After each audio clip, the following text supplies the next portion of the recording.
How many times have you been in a public setting where you hear two people arguing, you look over and they're very animated, you can tell they're into it, you can tell they're emotionally invested in it, only to find out they're arguing about how much a parking meter is in the city of Chicago or what days they have jelly-filled donuts at the Daylight Donut, right?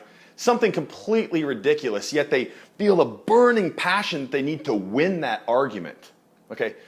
The feeling that you need to win any argument whatsoever is typically meaningless.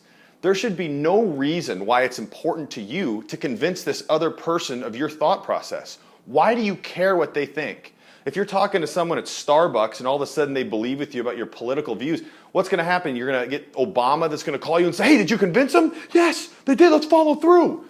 It's ridiculous. When you think about it, being very emotionally engaged in an argument, especially with something that's not extremely important and pertinent to your life, makes no sense. And what it is communicating is that you value what the other person thinks more than yourself.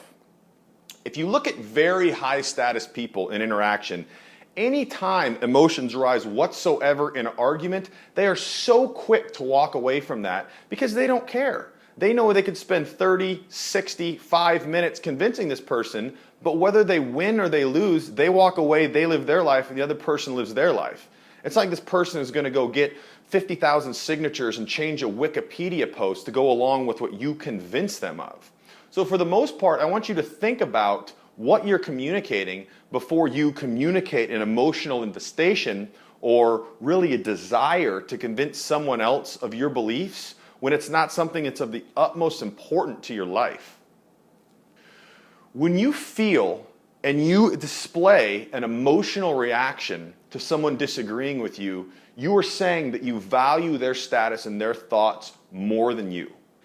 Anytime you have an emotional reaction to someone else, it means that you value them more than yourself. And I'm going to have a whole segment, maybe a whole couple segments about this because it's so impacting. And once you see it, it's so blatantly obvious and so blatantly true. Someone that you don't care about or you feel is lower status than you, if they disagree with you, you could care less. You're not going to think about it twice. You're not going to get mad. You're not going to feel that anger.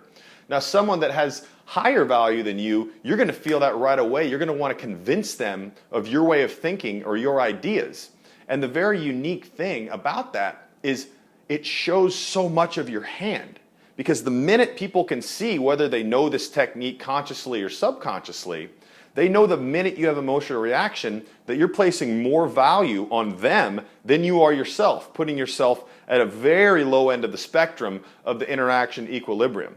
So next time you're in a situation where you can kind of feel that emotion bubble up, but you don't want to come across as someone who's supplicating, looking for the other person's validation, be very careful to not show that emotion. And even more importantly, try to think in my head, why should I be valuing what they think more than myself? Isn't what I think the most important? And won't nothing change if I convince them one way or the other?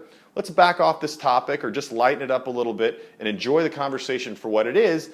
Just understand that you're going to manage your perception and you're going to come across the way that you want to as someone who really respects themselves, someone who respects the other person in conversation, but most importantly, doesn't respect them more than yourself.